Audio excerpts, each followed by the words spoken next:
I'm Dr. Tim Brown.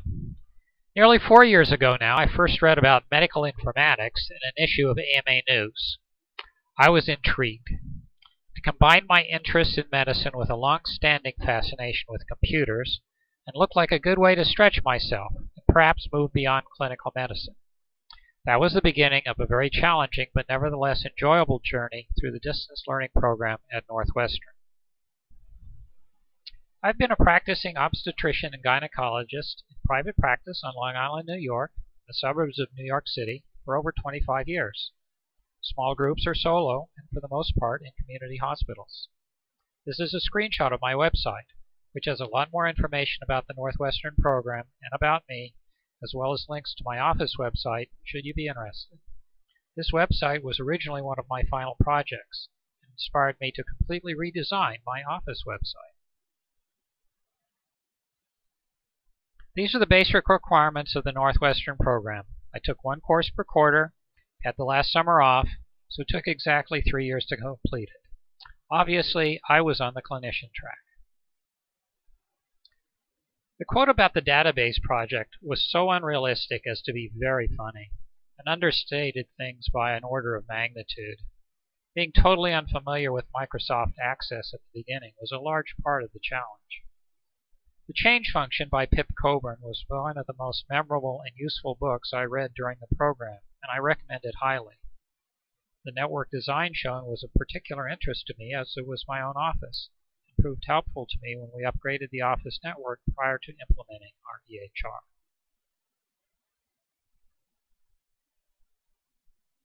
These introductory courses covered a lot of material superficially, and put me into group projects and group presentations for the first time, which I found at least as educational as the actual material covered.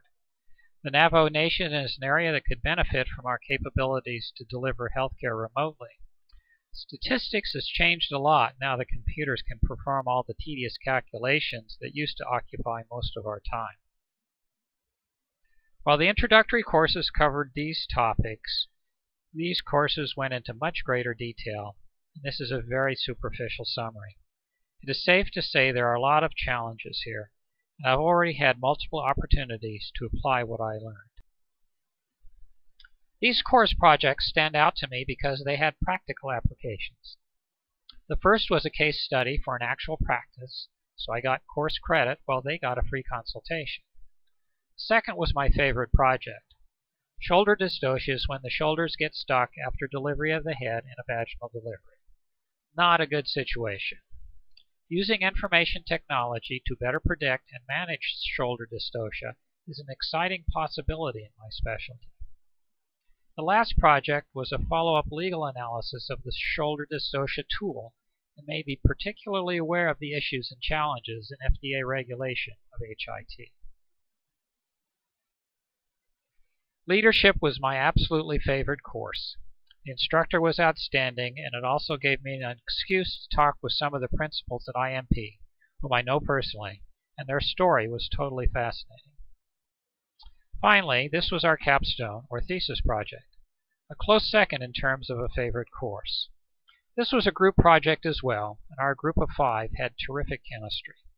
In addition, I think we provided the Department of Family and Community Medicine useful information and things to think about. My closing comment is that one of the great values I found in the Northwestern program was the diversity and quality of my fellow students, and the skills I learned in working within groups. We doctors don't always do that so well, with the associated presentation experiences. I formed not only personal relationships, but made professional contacts as well. I remain actively involved with the program's Alumni Association. I'll be happy to answer any questions and may be contacted through my website at timothybrownmd.com. Thank you for listening.